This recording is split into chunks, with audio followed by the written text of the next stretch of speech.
with Lani's story, like she was a superstar junior. I think she won a few gold medals in Junior Worlds Budapest 2017, had her ups and downs and missed the Tokyo Olympic team. And then since then has had that chip on her shoulder to come back and perform. All right, let's do it. Welcome to Social Kick. I'm Brian Lundquist. I'm Dr. John Mullen. I'm Luke Boddington. And I'm Bobby Hurley. Back again. Friend of the pod, Bobby. Good to see you again. Also, this shirt looks like you could be a champion of a bowling league or something. What do we got going on here? Oh, 361. Yeah, there we go. Good to be back on. This was the World Champs shirt for Singapore, which I'll definitely not wear again out in public, being bright lime green with a collar, whatever it is. But we've got to bring back the Nike World Aquatics gear, but that's not for the I think for the workers. That's only for World Aquatics full-time staff. So I've got to get my hands on some of that. Well, maybe you've got a really strong khaki game. I feel like anybody who's on a pool deck needs to have some good slacks. John, you can buy it for like $1 million, Bobby. You got one. Look, he was a sucker World Masters athlete. This credit card and everything he could in Singapore. The leftovers. He didn't buy me lunch though.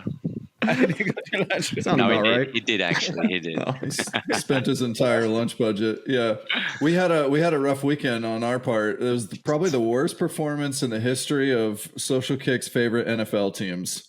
They all three lost. Really disappointing losses. Sorry. Luke's a 49ers fan. John's a Bungles fan. I'm a Falcons fan. I think John had the worst Bobby. You got to bet against your own team, so that way it's a win-win. You either win your bet or your team wins. No, you just end the up reverse like psychology. I think he manifested it. Did you, John? Did you see the clip of that Jets fan, that 15-year-old kid or something who got interviewed on the way out of the stadium? Yeah, last week when they're just like, "Hey, it's horrible, but I'm stuck with it." I'm a Jets fan. Well, I'm glad we hopefully brought him a little hope, that 15-year-old kid. The Jets were 0-7, and they played John's Bengals, and they beat them at 1 point. Yeah. Absolutely You're brutal. welcome, Jets. Yeah. Luke, what were you doing anyway? Were you doing more housework? Yeah. So I'm building a bathroom in my basement, and we had a guy come in, and I was project managing. And project management with a guy in your house is running to the hardware store every 5 minutes to pick up something you have no idea what he's talking about, and you hope it's this, and you bring it back, and it's often not, and you have to go back again. But that's what I did. Oh, for the love of God, please tell me you're not one of those people who is in public on speakerphone, on FaceTime, no earbuds. Is this Are you sure? I could see Luke doing that, in all honesty. I buy. How many nose hairs need trimming? No, you buy 5 parts, and you bring back all 5, and you return 4. That's what you do. Oh, yeah. Well, good for you. How's the progress anyway? Yeah, it's good. It's good. Some guys are so skilled. AI is not going to take this guy's job. The electrician, the plumber, they're so good at what they do. Trades. There you go. Yep, John, it's gonna be a minute. How's the travel, my friend? Yeah, I spent about 9 hours total with both flights on the tarmac before we took off my flights. So yeah, I went to a wedding this weekend in Orlando, which is about a 6-hour flight in the first night.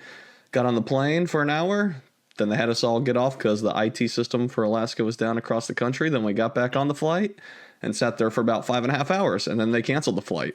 So that was a fun experience. And during that, I got to enjoy the first night of Toronto's great audio.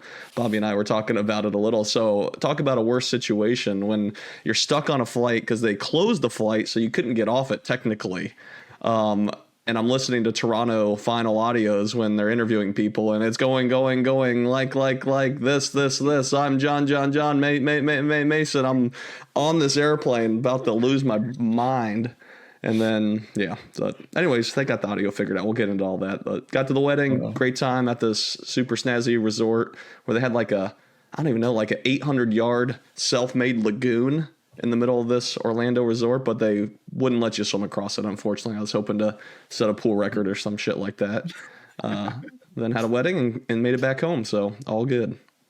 Missed opportunity for a Biggie Smalls reference there. I'm going back to Washington. Yeah, if only it was that good. I decided a couple of weeks ago when I was at a wedding, it's been wedding season, I played golf for the first time in years, and I hadn't swung a golf club. Man, I used to live on a golf course way back when I was in college, and I don't know why when I moved to California, I got rid of this habit, but I hadn't been playing much golf, and I decided I had so much fun doing it that I was going to go out and hit some golf balls just in time for the first day of rain in California. So I hit half the bucket of balls, and then a few sprinkles turned to like full on downpour. And I'm just like, I'm out here, I'm doing it. I'm swinging the clubs, getting soaked. And then it was a mad scurry back to the car. So still had a good time, but maybe not the right season for it. That was the low light of the weekend besides NFL teams. What do you got, Bobby? Anything crazy happening in your world this weekend? I was in Phuket, Thailand on holiday with the family. So that was pretty relaxing and a nice way to finish our school holidays. So we did 7 nights in a couple of different hotels there, which was nice. And then back to work today, back to school for the kids. And back to the grind. We've got a lot of swim meets coming up in November. And then December, heading back to Wollongong, back to Sydney for Christmas. So that's the next trip on the books. Hell All yeah, right, man. Bobby wins. Bobby wins, I think. Bobby won easy. Bobby won the weekend. I don't know. Hardware Bobby stores wins. and bathroom renovations, not bad. Yeah, I think what you probably just did in Phuket was a little bit different than some of the funtivities that I got into in Phuket the last time I was there, which shall remain undisclosed. Social kick after hours. Brian Lundquist. We'll turn the lights down and we'll share some real stories. Still swim related, as I was there for swimming, but I digress. All right, so we're here to talk about the results of the World Cup. We just finished the last stop of the overall series in Toronto, and overall won by Kate Douglas and Hubert. And we're going to get into a lot of things related to the World Cup along the swims and surprises and all that sort of good stuff. So thanks, Bobby, for joining us for this conversation again. And I think we just wanted to start off first with, what does everybody think is their favorite swim of the meet? Bobby, you want to lead us off with favorite swim of this World Cup series? Oh, I mean, the meet, it almost narrowed down to that last night as well, didn't it? With 5 world records. To pick probably the most sensational one in Toronto would be Liendo's win in the 100 fly and world record. That came out of the blue from my side. Yeah. Yeah. What about you, John? Like Bobby said, that the last night, even just day 3 of the Toronto one, that was the one I was at a wedding at, and phone's blowing up. I'm like, oh my god, what's going on at this stop? And I was able to watch the replay later, and I think the swim of the meet I'll give is Kaylee in that 200 back getting the world record, just because her and Reagan have been battling at every backstroke length that they're against each other, and Kaylee just is a racer and gets her hand on the wall first and gets the world record again in that 2 back. And it's just exciting to see it, and exciting to see 2 keep pushing each other as that world record keeps improving, because they both keep getting under the world record. It's not like just one of them is. So I'll take Kaylee McCune in the 200 back. Dude, it's unbelievable, isn't it? The way that she's able to get her hand on the wall. It's like if you flip a coin 50 times and you're probably going to be pretty split on that, and it feels like that's what those 2 are doing, and yet somehow Kaylee McEwen in the head-to-head is just it's a lethal record. Yeah. What do you got, Luke? I think the bridesmaid who became the bride, Lani Pallister. She's always been there, and the first of all, the swim she had, the best time she did, and then the record she broke. You don't break a Ledecky's world record very often. Who's done it before? Titmus? I mean, it doesn't happen often, right? And so to do that, dominate it, to come back in a 359 after going up 354, to get stronger and stronger, to keep pulling away, to that world record line kept getting away, further away, how she attacked it. And just because we had Lani on the pod a couple of years ago, she seemed so lovely, so hardworking, such a good person. I was really happy feeling for her. That made me feel really happy and connected. Yeah, it's pretty insane to see that too. And I'd really love to have a follow-up conversation with her on the differences in training with Dean Boxall versus Michael Bull. I had a lot of questions about like how you go from where she was already a super elite swimmer to the things that we've seen her do. And I know that John Mason hit some of these questions with her on the pool deck. Like, hey, you look like you're just such a confident, like even like the level of confidence has just raised so much that you're able to show up and, you know, and confidently break a world record like that. And so, yeah, I want to get some more of the backstory there. I don't know if any of that's on your radar at all, Bobby, but it's super fun to see because she's just a blast to hang out with for sure. Yeah, I mean, she's a life of the party on pool deck, but is now lighting up the pool at the same time as well, you know. And I think with Lani's story, like she was a superstar junior. I think she won a few gold medals in Junior Worlds Budapest 2017, had her ups and downs, and missed the Tokyo Olympic team. And then since then has had that chip on her shoulder to come back and perform. And you know, I think we're seeing. We haven't seen the best of Lani Pallister yet. It's starting to come through. She gave Ledecky the scare of her life in Singapore in that 800, and now that shows that was no fluke. And from 22 to 2024, like she's been in those major finals on podiums, and a few times has been sick and had to withdraw. She got COVID at the Olympics, was still part of the gold medal winning relay team. So she's an Olympic champion in her own right. But especially with the retirement of Ariarne Titmus, I think, you know, Lani can see that this is her time now to be one of the star females in Australia and challenge Ledecky, McIntosh, and everybody else on a worldwide scale, you know, and she's certainly got the ability to do it. She's got the charisma, and now she's got the confidence as well. Mm-hmm. Yeah. Well, I'll close this out on favorite swim of the meet. This one, there's obviously so many swims left over that are really good, and I feel like I had to pick one between one of our overall cup winners, between Kate Douglas or Hubert Koch, and I'm going to go with Hubie's 100 back because. I remember talking to Coleman Stewart back in 2022 in Toronto, actually, about the fact that he was not going to have the chance to go swim at the World Championships that year because he was the world record holder, but didn't qualify long course. So USA wasn't going to take him to the Worlds. And so his season was effectively over at that point. And I was like, this is just so asinine that I'm talking to like by far and away the best 100 backstroker in the world right now. And that record has stood since then until you know, Hubie just took it down. And so I think to close out, Hubie had an unbelievable last stop there with a couple world records, taking down Mitch Larkin's 2 back as well. And so, which you mentioned on our last show, Bobby. And so I think I'll probably shout him out though, as that was the standout performance to me. So yeah, unbelievable swims though. Honestly, that last session, we were just reacting, you know, our text thread, 3 of us, was just going bananas during that. Luke's like, oh my God, I gotta stop blowing it for you guys. You know, John was traveling, not able to watch it live, and I was playing catch up, trying to watch all the highlights, and it was like world record. I was like, is this the best session that's ever happened? And its barriers being broken as well. Under 2 minutes, 2 breaths, under 50 for 100 What's crazy? The 3 of us that gave our swim of the meet or of Toronto didn't mention the 2 World Cup winners, you know, until you mentioned Koch, Brian, and then the barriers, like you said, like get a Douglas going sub 50 and Corbeau going sub 2 minutes, but that didn't even rank on our top 4 swims of the competition. That's how wild it was in Toronto. But obviously, I haven't been to that facility, but it must be a quick pool. Fast pool. You know, the Canadians really stepped up there. But we're talking about the 3rd stop.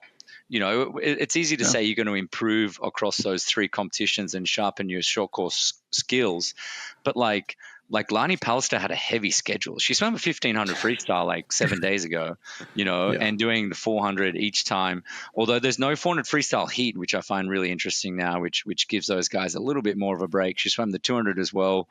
Koch swam all 3 backstrokes, heat and final, 100 IM as well. So he had 8 swims a meet, and he's peaking at that last competition, which is super impressive. So just going on what you said about Hubie Koch, Brian, again, he was close and was looking likely to break the 200 back world record because, he's got great underwaters. He's able to hold them on all 7 of those turns. And obviously, he's proven himself in the yards pool, in the long course pool, and now he's ticking that box in the short course meters pool. So that was certainly a big time swim for him. Like, 145 is a well, you guys maybe aren't so accustomed to short course meters times, but that's like a 134, 133 short course yards time. Like, that's a respectable freestyle time. If you had an 18 or 19-year-old kid coming through going, 48 low and 145 in short course meters, that's really good times. And you've got, the world's best backstroker doing that on his back.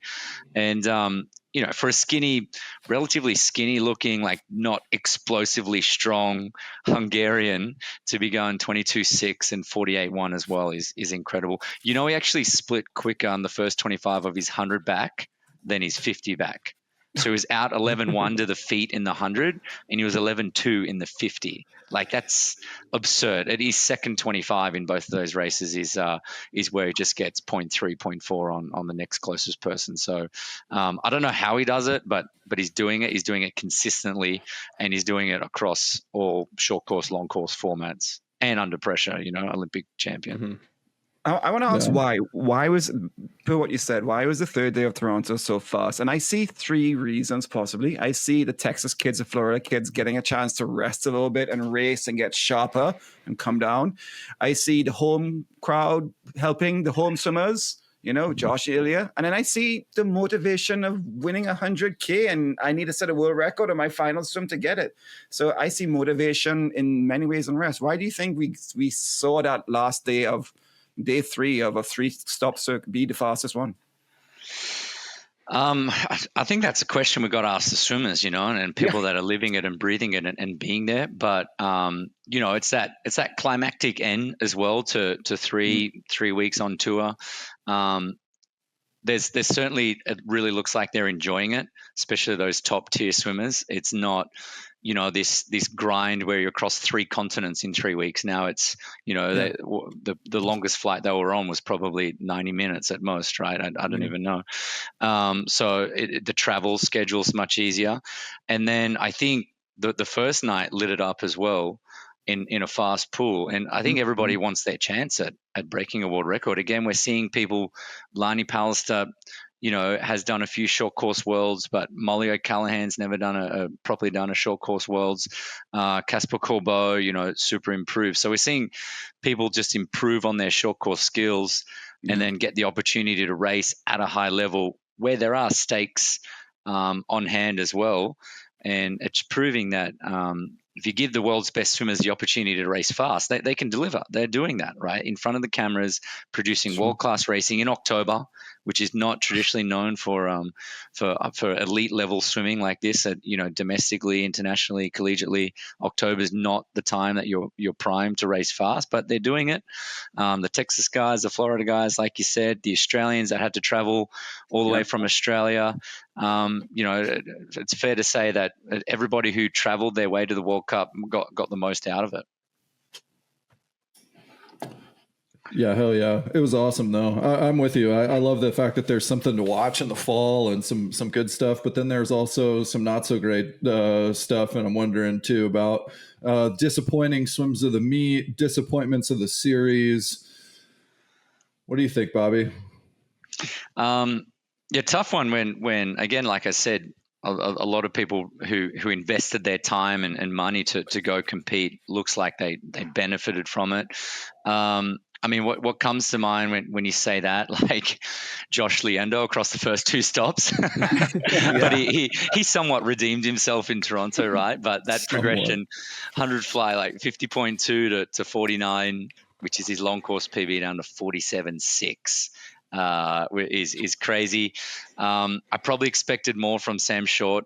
He raced short course nationals in Australia the week before the first stop, so he had travel to deal with there. But a renowned fast in season racer, and long course he did a few pro series earlier this year and tore it up as well. But short course he was in that 400, especially. Carson and Kieran Smith really got the better of him in Toronto.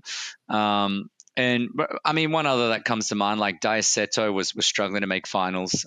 He's still the world record holder in the 400 IM, and Seto at his best short course, was number 2 all time in the 200 breast, former world record holder at 200 fly.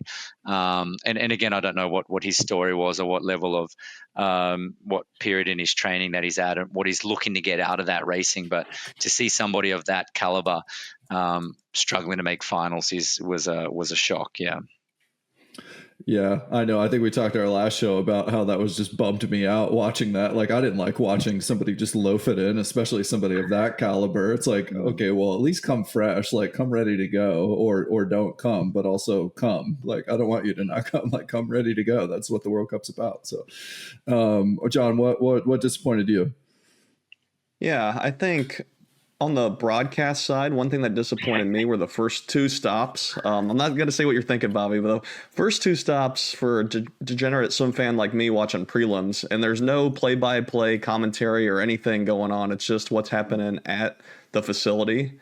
I'm like, come on, if it's like we're half-assing this prelims finals thing. Are we having a good production in prelims or are we not? What's going on with this? At least have someone there giving some context. And they finally did that in Toronto with in the morning, I believe, with some of the Toronto commentators. And they had great insights about the Canadian athletes, which, get someone local or just get someone that's knowledgeable about the sport to, continue to raise the needle for us that really love swimming to give more context about these athletes and where they are and who they're coming from. So I was disappointed with the prelims for the first 2 stops of me just watching paint dry or having to commentate and make fun of stuff in my own head. So give me something. Is this you raising your hand to do it for next year's World Cup?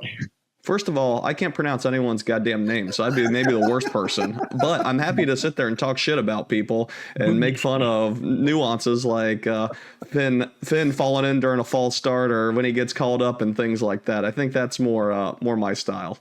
And then on the worst in the world at pronunciations, John. Oh, the worst. And then athlete side. Like Bobby said, it's hard to know where people are, training wise and, how much they are emphasizing these meets. And I think a friend of the show, Michael Andrew, did not perform how we were hoping he would. Was it a year or 2 years ago, he moved to Arizona State and we were hopeful that he was going to have some people to train with and really make that next step. And we just haven't seen it yet. And like I said, perhaps he just wasn't taking the World Cup seriously. From what I've seen online, it seems like he took a break, which makes sense. Hey, take a break and get back into racing and things like that. But we clearly didn't see the best of Michael Andrew, and I think we're all here rooting for him, and we want to see the best out of him, but we just didn't see it at this World Cup circuit. All right, Luke, what disappointed you? I was disappointed. We talked about it last show, kind of the prize money. Just come on. It's Bobby mentioned simflation. Marcel Gary set the first world record in 100 fly in 1990. I know this because he's Canadian and Ilya is a Canadian and he's the latest one. But Marcel in 1990 won 10,000 pounds for that world record. He set 10,000 pounds. And then, Casper came third to Shane by 0.2 in overall points, and that lost him $40,000. That's a quite steep from the 100K to 70 to 30. And yes, they handed out $1.5 million overall for all the athletes, but that's what they get once a year. I just wish there was some more money in the sport for the athletes, especially for world records. It needs to have changed. And disappointing swims, John, like you said, I'm not going to sit down there and say, hey, I wish X was disappointed. I don't know where they are in their training. I don't know if they went well. I don't know if they focused on it. I was disappointed I didn't see more of Leon. I wish I saw more. I wish Summer didn't get sick. I was disappointed. I was really looking forward to seeing Summer in Toronto swim. And that was disappointing to me because I couldn't wait to see what she's doing. Yeah. So to me, we'll come back to the money thing and hit on that. I think we got a segment for that. But Luke, I think, what you just hit on there is what really stood out to me, I know we talked about at the beginning in our intro show about like who's participating and who's not, but I was just wondering like who are some of like the previous year's world champions that didn't end up like at the World Cup for whatever reason. And you got or not even do the whole thing, like Leon and like Anna Ellent did the first stop and then they didn't do the rest of the series. And as much as I love seeing people shine like Gretchen Walsh and Kate Douglas and Hubert Koch and Reagan Smith and Kaylee, like we see some of the same storylines that we see in the long course pool and the short course pool. And it does offer an opportunity for other people to shine as well. But then you've got like, look at these: Summer, Maxime Grousset, David Popovich, Joati, Clement Kalashnikov, Peter Kotze, Shin Hai-young, Lucas Martins, Cam McAvoy, Katie Ledecky. I mean, like there's so many of the like stars of the sport that are, and some of them also training domestically here in the U.S. Mm-hmm. And that's, to me, I think World Aquatics. If I'm them, if I'm Brent, and I'm trying to figure out, okay, what do we do to, just continue to build this series so that we can do what you wanted to do, Lucas, hand out more money, then we got to get all of the best swimmers in the world participating in the series. And I don't know if that's like, I don't know what their deal is with contracted athletes, because there are a few that are selected by World Aquatics. You see them taking them around on this parade tour to go to the Chicago Bulls, facility when they're in Westmont and do all these things to be ambassadors for swimming. So we know that there's an elite list of swimmers who are cherry picked and hand selected by World Aquatics to come and participate and encouraged to do that. But I don't think it's enough. I think like for swimming needs all of the best athletes in swimming to like want to do the World Cup and to be a part of it, and whatever it takes for World Aquatics to figure out how to get them there. I think like the sport just needs that in general, not just the ones that are regionally located conveniently for the World Cup. I mean, all of them. And I think we need to flip that narrative, Bobby, from having, like October not being something that is typically a spectacle for swimming. We just saw all these world records. Like imagine if all of the best swimmers came fresh. And is that necessarily something that today's athletes can't do, that they're not able to do because, we're on a 4-year cycle getting ready for LA? I think that like idea and way of thinking and training is a thing of the past. You can come and swim fast multiple times a season in a year. And I really think that that's what's needed to continue to elevate. So I don't know. What do you think, Bobby? Yeah, I mean, there's a lot of points there that are correct. And I mean, firstly, the World Cup, it's really deep. Like heats were fast, especially in those short distance events. Looking at times to make finals now is times when I was doing the World Cups that would win medals. So the depth is building, and there's a lot of people that aren't there, but the depth is certainly building, especially having it in North America versus in Asia last year. But all of the missing names that you said for the US athletes that weren't there, Ledecky and Dressel, I don't know what the reason is that they wouldn't be there promoting the sport, racing at this time of year. But again, they're two pretty big names where we need to financially offer enough to lure them in. The second bit is some of those swimmers that weren't there, Grousset, who's racing French nationals now to qualify for European short course, right? Popovich will probably race European short course. Duncan Scott, these UK guys will probably race European short course, where there's no prize money on offer, but it's federation backed, it's federation funded, and there's what would you say? There's they need to hit certain quotas at certain championships to continue their funding. So World Aquatic One, they can pay swimmers to come, but and potentially offer more prize money. But how much money is the World Cup actually generating in revenue?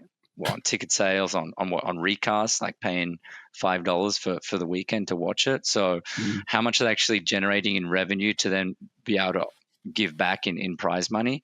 But more so, and again, we spoke about this last time, when the World Cup will take that step up in 2027 when it becomes a qualification meet for the Olympics. So you put more at stake there for the federations to have to believe in that and prepare for that, then you'll see all the best swimmers come. Because exactly what we said, the swimmers can make one decision, but it's primarily led by the coach. You know, Bob Bowman's guys were all there, all swimming fast. This whole pro group, right? So they were all there, invested, winning money and swimming fast. You didn't see any of those Texas guys go there and swim terribly. Well, So Marchand, other than him, yeah. Yeah, he had a terrible first meet going 147, 338, and Yeah, he almost beat 202, Hubert, whatever he back. did. Yeah. Yeah, I mean, way, for way him off. though, that's well, Yeah, shame on us if we see an average lay-on swim and think that that's the best he's got. He's way faster than that. Yeah, I mean, but you're right. It's everybody it else. needs to be supported by the coaches, led by the coaches. So there's got to be something to incentivize federations and coaches to go for that as well, and then the athletes will follow as well. But if the sport can generate more money, then the swimmers will earn more money off that as well. Mm-hmm. Yeah, I actually wondered if it did make money at all, or if this is just a loss leader for World Aquatics. And I'd love to see the balance sheet and understand, you know, what they've got coming in on advertising dollars and exactly what their funnel looks like coming from governing bodies. I don't know the whole financial structure of World Aquatics, but it does make me curious because, you know, we all know that selling tickets to swim meets, unless it's the Olympics or, you know, World Championships maybe, or, you know, the Olympic trials in the US where they're very proud of the ticket prices and packages, USA Swimming, then, you know, I think if it's not one of those meets, I don't know if it's a profitable event to pay all these athletes and hand out $10,000 bonuses, even though they don't seem like enough. I don't know, man. I don't think there's a whole lot of money coming in either. So unless, I don't know, there's enough of John swim enthusiasts out there who are watching prelims to be able to, you know, foot the bill. But what you got, Luke? But even for the swimmers, I mean, off the top of my head, I don't think Josh Liendo didn't get top 10. So he earned no overall prize money. So he got the world record bonus. So maybe his motivation in Toronto, there was a world record bonus, which I'm sure was a big surprise, but he busted 2 crowns as well, or maybe 3, Alexia in the 100 freestyle. So he got that crown buster, which is a cool, you know, new added feature compared to last year. But there are a lot of quality swimmers that were getting multiple medals or making 3 finals at every stop that wouldn't have earned a cent because there's no individual prize money winnings. It's just the overall winnings and of course bonuses. But for the most part, when you're looking at 4 different strokes and all the different distances, you pretty much got to be winning multiple gold medals just to be in the picture. It's not the fast swimming that makes money for World Aquatics. It is, but it's the stories that they need to tell and get it out there. And so people realize, I mean, they need to realize what a world record is. A world record isn't a Super Bowl. A world record is the fastest a human has ever gone in that event. And those stories need not to be brushed over. Oh, we had 5 on the last night. We had 5 people swim the fastest ever and break iconic stuff and tell those stories. So, and we're not seeing that. Josh's world record was in Canadian news for a night because he was a local boy and got it done, and the Canadians don't say it very often. There was no American news about world records. Was anything in Singapore news about any of the world records for any of the non-swimmers? So the PR is not out there. The media buys are not there. They're not doing, you know, we did a quick little 10-second post on Josh doing it. It got a lot of traction on social media for it, you know, and if World Aquatics was to do it properly and get it out there, people will start putting advertising dollars and raise money and tell these stories. So we have a job to do as well as World Aquatics, I think. Yeah, I think overall, listen to you guys about it. I think I was ready to come in and bash World Aquatics about the prize money, but like Bobby was mentioning, I do think it maybe comes more from the federations and everyone buying into World Aquatics cause and getting every great athlete at these events. Because like B, you mentioned, if we don't have the great athletes here, the super high level athletes are what bring people to the television or to the stands. Katie Ledecky being there, Dressel being there, and all these great stories are what's going to really drive the sport. But if you only have 50% of these athletes here, you're missing out on a whole lot. Yeah. Even if they're not in the meet too, like I think there's other ways to leverage them. Like this is one thing that I thought that Swimaz did really well last year with Ariane Titmus being in the broadcast, and some other sports have done that too. I mean, PD's still swimming pretty well, but like, you know, he seems to be maybe on the back end of his career or he's rebuilding. I'm not really sure, but he's not like peak Adam PD, but he's still there swimming. But he could easily just like be doing something else because that's kind of what his main initiative seems to be outside of the pool is building the sport. And And so I think that like if these peaks, if the stars of the sport for whatever reason weren't at a spot where they were ready to compete, then World Aquatics could do something to involve them in the broadcast, be in the space signing autographs, doing hokey stuff like, like weird event or challenges on the pool deck. I don't know, like come up with some way to integrate them so that everybody's actually there. Shotgun a beer with Ryan Lochte. We got all types of ideas we can roll through here. I would do that. I have done that, actually. A lot of people have done that. Yep. All right, let's move on. Let's just talk about the environment of the World Cup. So like in our last show, we mentioned how the history has evolved from lots of stops to kind of this regional festival that pops around with 3 or 4 stops on each continent. So maybe just start with Bobby. I'm curious if there's anything stood out to you about, these locations that we had in Carmel and Westmont and in Toronto in the North America World Cup. Anything stand out for you? Just watching the broadcast, like good, solid, passionate crowds there. And as an Australian, I find that racing and going to the US that you're getting a good, passionate swimming fan base that comes out to those, Westmont and Carmel, not normally bigger name cities in the US where you'd think they'd hold an international event, but they've got really good crowds and they've got good enough facilities to hold a swim meet like this. And that certainly beat what we saw on the broadcast from Shanghai and Korea last year.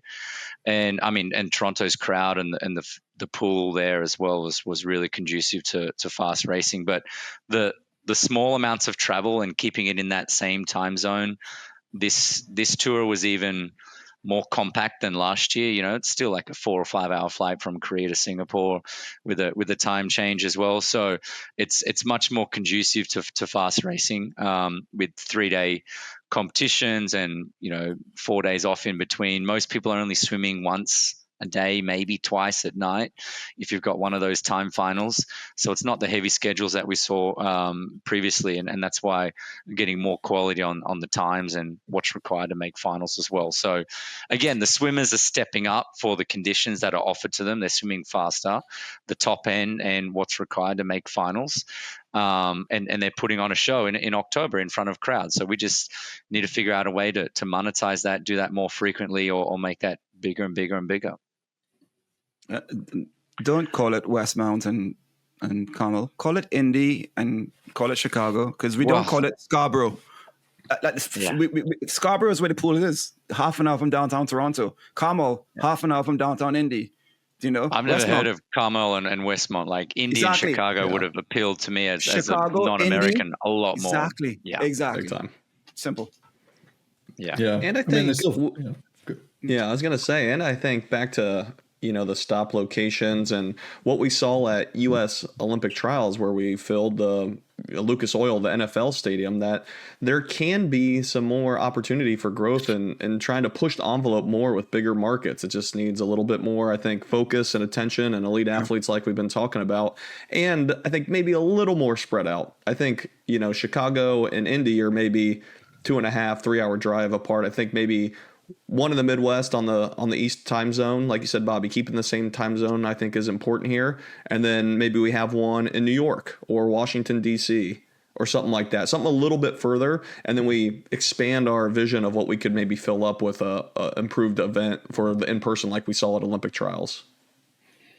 Yeah, I mean, I think if you target swimming fandom, I think having something in Indy made a lot of sense. Yeah. Chicago and the Chicago suburbs are a hotbed of U.S. swimming. They put a lot of athletes on the U.S. national team. The third one that comes to mind is the biggest swim club in the U.S. is Nation's Capital in D.C. So if they had put one in D.C., I think if you're just targeting where are the big clubs, where are the swimmers, and try to get every club to turn out and come be a part of that festival.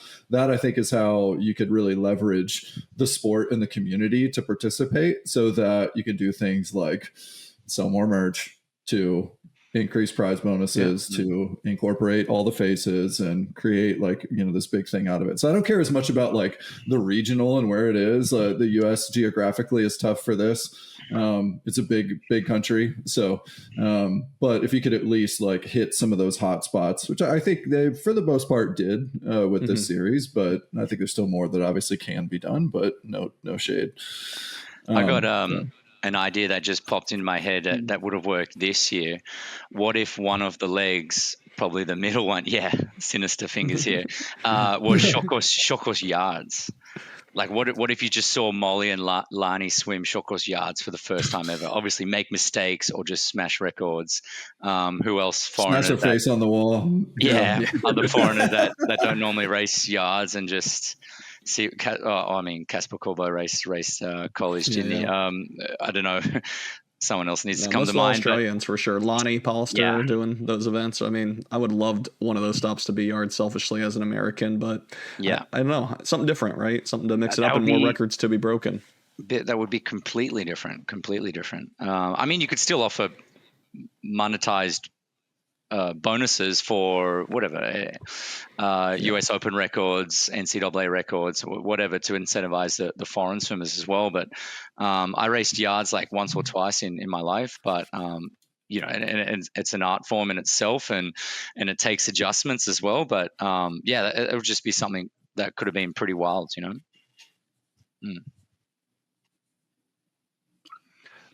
So I couldn't agree more with having the yards as another possibility there, and it could just be like world's best time or best time of all time for them to determine like what the criteria is for the bonuses and things like that. But it, two things. One, it allows the non-American athletes to understand what a yards time is. Oh, now I know what an 18 point is. I just saw Cam do it, you know, and that it's really useful for growing the sport to the knowledge. But then also it might bring more recognition to the understanding of the NCAA records as well. So it helps both ways, I think. So it's useful for one stop. And didn't we, the same way NCAAs went to short course meters at the Olympic years, it used to do that for many reasons. Why can't we consider that for yards once in a while? It's a good idea. Yeah, that's what made me think of it. And Brian, you probably swam at some of those NCs when it was short course meters. I would love for them to go back because, again, from somebody outside the collegiate system, you see all these crazy records. Somehow they keep getting faster and faster every year or two. To see what because obviously the energy that meet creates as well, to see what those guys could do in short course meters. But I mean, there's probably a million reasons why it can't be done, but it's a great idea. Yeah, I'm conflicted on that because as much as I love short course yards, I also love to see some of the best swimmers in the sport get to participate in short course meters, and that's relevant for the rest of the world. And I think that that's good for swimming to have one consistent format. One thing I don't want to see is long course in the World Cup. No, keep short course meters. And it sounds like crazy for anyone who has swam short course yards and short course meters to think that they're like all of that different. I remember the first time that I swam in a meters pool, I was like, I don't know, it looks the same. If I go stand behind a short meters pool and a short yards pool today, which you can do because a lot of Lifetime Fitnesses in the US have one short course meters pool and one yards pool. And you like stand there and you look at them and I'm like, I don't know, is that meters or yards? And then I get in and I start swimming like hundreds on repeat and I'm like, am I this out better of be meters. This better be meters. I'm on today. This is meters. So, but it is like a significant difference actually over like say 100 meters, 100 freestyle. It's about 5 seconds difference. So like you do see a little bit of a difference there between, it's the same energy system, but you do feel a little bit more exposed. You do get a little bit better like balance of the amount of underwater kicking to the actual swimming on top of the water, which I know a lot of people are always griping about, like is underwater taking over swimming. And I think short meters, you see that a little bit less. Yes, it's still a really important skill set for short course meters, but you get a little bit more swimming on top of the water. And I think, then you still have people like Luke Hobson, who's not an underwater kicker, but is the world record holder in the 200 free. He's okay at it, but that's not like the leading edge of what makes him fast. Right. So, yeah, I just don't know. Long course can have its own season, but let's embrace short course meters and have that be part of the piece. I do like the idea about short course yards though, incorporated. That'd be a lot of fun.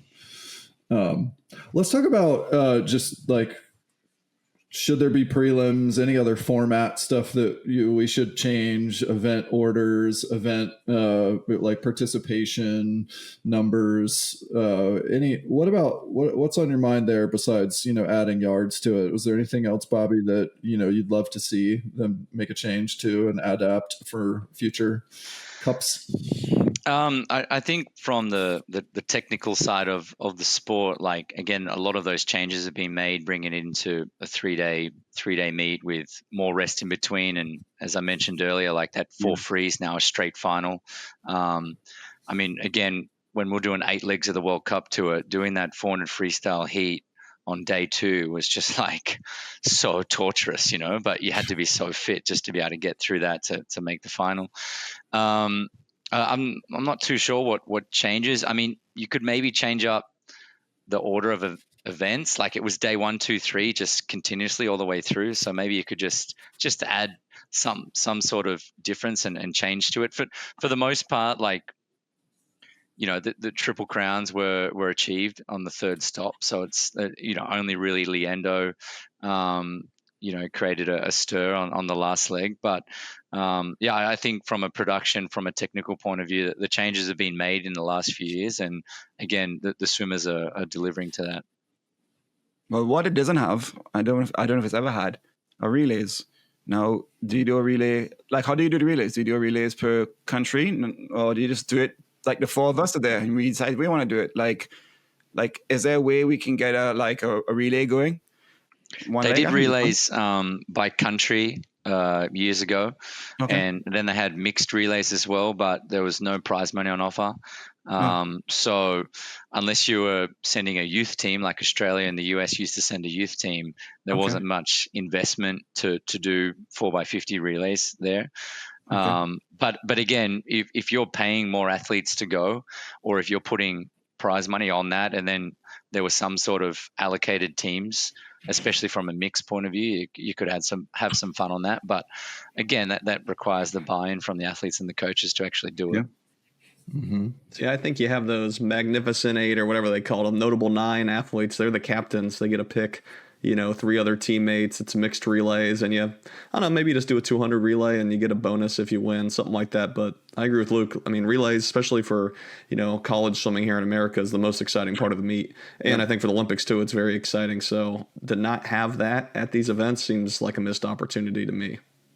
Ooh, I like this. So overall World Cup winners, this time Kate Douglas and Hubie Kush are captains for next year, and they get to pick their relay lineup. It's mixed gender, and you can't mix and match the distance. So I have to figure out how to make this like equitable across. But I'd like to see like a distance relay or some type of medley where you have like a 4 or an 8 person relay, and they each get to like manage their draft, but you have like a 200, 100, a 50.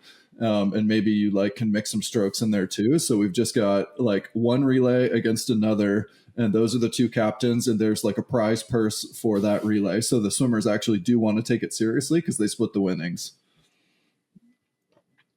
Spectacle. Another idea for my SL was the skins. I mean, we love the relays in the team, but we love the skins as well. I mean, that takes more time, more TV time. I get it. It's more about racing and as opposed to peak performances. But who didn't like that drama and that storyline? Yeah, I've not from a World Cup format, but I've said this before, but I would love to see more like documentary style, like training based sets. So let's see. Let's put Kaylee and Reagan together going 850s max on 2 minutes, just best add up time, right? Like that's pretty cool. That's 15 minutes of TV with coaches on the side, with people cheering. That would be, again, maybe that's the coach in me coming out. That would be really cool to watch. Mid-distance freestylers doing broken 400s, sprinters doing a skin style stuff, or Cam McAvoy's pretty passionate about doing 25s, heats, quarters, semis, finals, things like that. But again, that's probably too much to jam pack into a show potentially, but more a behind the scenes documentary style. And as you're passionate about, Luke, hearing people's story, hearing their journey, and then watching people who don't normally train together from different ends of the globe, like do a training set, and hear their story and watch them do that, give them more airtime. We could watch Kaylee and Reagan race like on we did, but we could the whole swimming world could just keep watching that, because even though again the coin flip's going one way most of the time, it's pretty entertaining every time, right? Yeah, definitely. And go with the 25s and what Cam has been passionate about. I really think maybe day 3, it's like, 8 people in the 25 free to start the event, 4 in the middle of the event, and then 2 to finish the meet in a 25 meter, head-to-head format. I really think that continuation of the story within one session could be really exciting. And personally, I know Bobby's for the 3-day format, but I don't know. I think 2 days might be more jam-packed to get people, especially if we're really going to try to pump up like an in-person experience. You sell like a Friday and Saturday or Saturday, Sunday tickets like the US had for trials. You have a beer garden, you have different things going on. I think that can really, make it a little bit more entertaining. And maybe the 90-minute broadcast just goes up to maybe 2 hours. I really like the 90 minutes, but I think, 90 to 2 hours, we still keep it very concise and action-packed and bring a lot of exciting racing. I'll add one more. You win an event and you're going to the John Mason interview, but he conducts those interviews with the swimmer in a cold tub. And then the whole time we're having to form thoughts. One other thought I had, I love John Mason, but do other sports interview on the telecast this much? Or is that more in person? Like, one thought I had was, all right, John Mason does the interviews for the audience there, but then we get a little better technical display of breaking down the races, going through exactly what happened.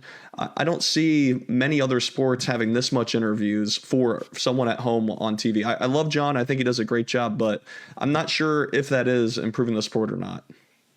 Yeah, well, I mean, it's 36 races a night. 12 races a night, like 36 finals across 3 days. When you watch other sports, it's one car race, right? Yeah, it's one tennis match, it's one football game, or even in track and field, it might be 5 medals on offer. But there's so many events, and I mean, you've got to give everybody their airtime, right? It's tough for them to do, and then you can't just keep hearing from the gold medalists when you've got other people that are getting medals as well. So it's a difficult one, Mm-hmm. Yeah, I agree. And I think there is a paradox there with, everybody wants to hear what Kate Douglas has to say after she breaks a world record, but is that adding the most benefit to the broadcast online or just the people in the arena? And maybe for the broadcast, you don't have that same thing, and maybe you just include snippets later or after the fact.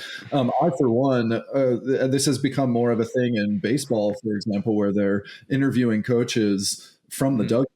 Like, they'll interview the baseball managers from the dugout, and it's like in the middle of the game. Personally, I hate that. And because I think that if I was a manager, I'd be like, fuck off. I'm trying to manage the game. Talk to me after the game. I'm in the middle of the moment, And so that for me, I don't think that applies as much to swimming because that swimmer is done with their event. But, is it adding value to the broadcast? I'm not sure. And also, admirable job for John. But after a while, it's like, how much fun is this? How great is that? How did you feel? There's only so many questions, and I'm not throwing shade. There's nobody could do better than John, but it does make it more challenging to ask thoughtful questions that are really getting in any depth when he only has a minute to talk to them, and then they need to move on. So it's kind of rinse and repeat every time, I think. Yeah. When we started Social Kick, one of the things we like to do is to tell the stories that people don't know, people are not talking about. Talk about the swimmers in lane 6. Talk about, and we did a lot. We still do a lot of that. So I'm going to ask each of you, what's that story that we're not talking about? I'll go first with one. But what's that one storyline that you maybe heard or you noticed, or that people are not? You haven't read any headlines in the news. For me, it was besides we tried to get him on. John wrote to him on a DM, and he wrote back in English, and he booked a time to get on the pod, and then he said, also, I can't speak English. So we're still trying to figure out how to get Shin Ohashi on, right? Because I think this kid, how he swam, we saw videos of him swimming high school champs in Japan when he was 15, and then to see him in person live and to see him how he swam, but when you did see his breaststroke, you saw, he's 16 how he swam his breaststroke, but the swims he had, were incredible. And I think that's something that we need to keep an eye on this young kid from Japan. And that's a nice storyline for us to follow. Bobby, do you have a storyline that was like, not the Molly 149 slow or something? What's the storyline you liked? The one that comes to mind is Alex Perkins from Australia. I mean, because Gretchen just overshadows every race that she does, right? And Alex Perkins has really improved so much in the last 2 years, leading into Paris, and off the back of that, she's Australia's #1 sprint flyer now. And she got multiple medals at short course worlds. I think she got one at long course worlds, and is pretty much closing the gap between her and Gretchen as well. And she's a really unassuming young woman as well. So there's a story there to be told, and somebody who's competing at the highest level and delivering consistently now. Great. Yeah, for me, I got to shout out my Ohio boy, Carson Foster, getting out there doing the mile and 800 free. And I don't know, kind of embracing trying different events and getting back out there. For those that are Americans and followed Carson through age group and in college, we know he's very versatile and he's good at the 500 yards and things like that. But I didn't think he'd go back up to the mile and be competitive with it with Sam Short, who obviously is one of the best to do it. So that was exciting for me to kind of see him try some of these different events and get out of his comfort zone. And I think during the interviews, he said, he just was having such a good time trying different events. And, sometimes that can build the love again when you're at this level for so long, doing the same events over and over. I'm sure it gets a little stale, so mixing it up and having success in those events, hopefully that can continue to spark that fire for Carson to keep improving. Awesome. Carson in the old World Cup format would have been a gun, because he could do 3 IMs, so much. 2 freestyles, 2 back, 2 fly, just everything back up. He's got the aerobic fitness. He would have been very good in the old format. I don't know if this qualifies as under the radar. It certainly doesn't, but also we haven't talked about it that much on this show. We haven't mentioned Shane Casas, and Shane Casas just, dominated the IMs. He was winning 400 IMs, and that's not the old Shane Casas that I remember. And he's also pulling away on the breaststroke. His breaststroke is getting lethal, and I just think it's dangerous. It's dangerous for the IMs, in the future. And he's been doing that for a couple of years now. But I just think it's so cool to continue to see that, because for a long time people were going, this guy's got a ton of talent. If he can just, we think something's there. And I know swim fans in general were saying that. So I feel like Shane's really coming into his own. And then also, Casper Corbo did win a Triple Crown, and he broke the world record of the 200 breaststroke. I'm not sure I had that on my bingo card when he was a college swimmer, that he was going to break a world record in the 200 breast one day. And so I'm just amazed to continue to see the rise of Casper. And, he pulled away from that world record line. I know in the commentary, they said hey, Pagoda closed hard on that world record. And so did Casper. It does beg the question, what could Leon do in a 200 short course meter? But he hasn't. Give Casper his due. Yeah. He's still the first one to do it. Yep. This is what I'm saying. We need to see whether it's a Texas swimming documentary or a Bob Bowman one, Cassis and Marchand training together, because I don't imagine that Leo Marchand's a 10 out of 10 at training every day. He must get beaten. Bob said that he doesn't do much breaststroke. He's not great at breaststroke at training. And the level of training partners he has there with Kosh, Carson Foster, Cassis, and Hobson, and everybody there, right? Just to see these guys, just to see a little clip of a week's training and see what they actually do on a consistent basis, So one other thing I'd consider changing is just getting rid of prelims, or really almost having 2 separate meets in our minds. We talk about the amount of racing. So if we were to go back to a 2-day format, let's just have the top 8 ranked people in the world automatically advance to finals.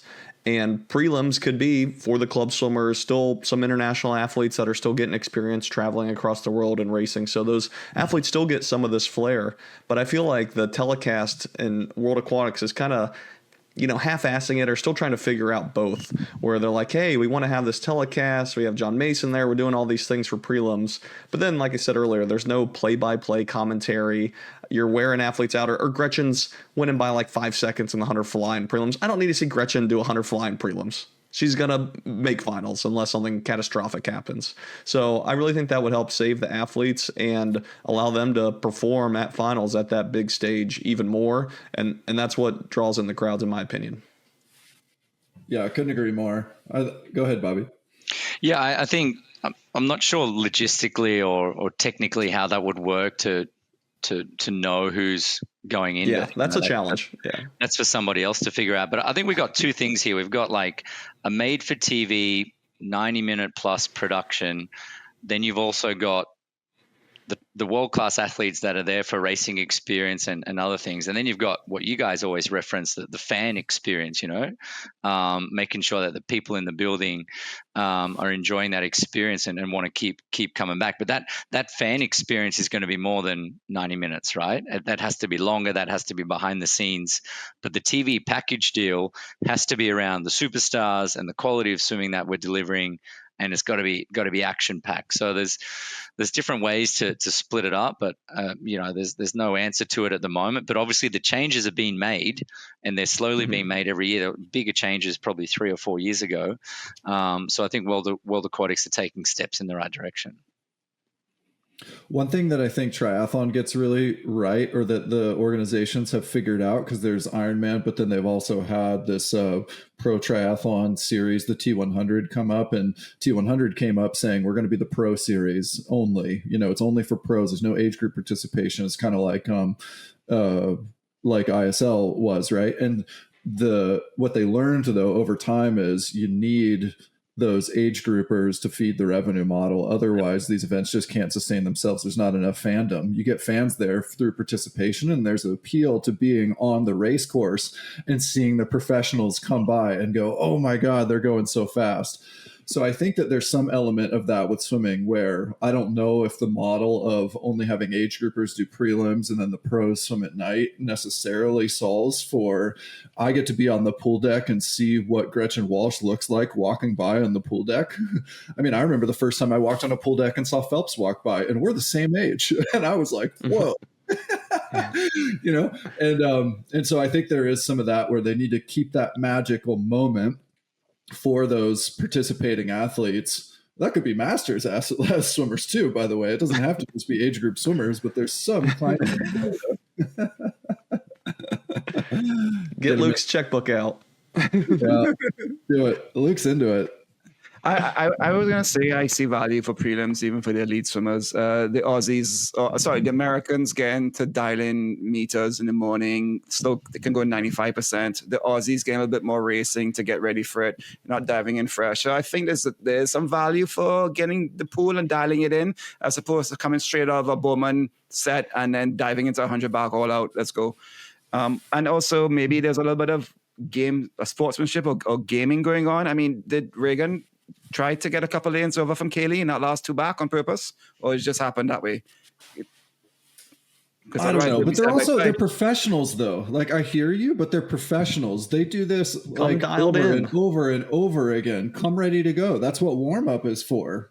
Like, if prelims is going to be warm up, then just warm up correctly. I didn't get prelims and masters, and I excelled. So yeah, follow me. Come on. Exactly. Luke's paving the way, guys. Paving the way. All right. Well, that was fun. I had a lot of fun watching the World Cup. I got to say that last session in Toronto really closed it out for me. Seeing so many world records, and for those that were participating, a hell of a show. And so, hey, excited for the next time around. But like you said, Bobby, now we're on to continental championships, and we'll see some of those other names that didn't compete in the World Cup have their focus meets coming up, and we'll get to see what they can do short course meters. So maybe it's not the end of, the world records that we see in the short pool this year.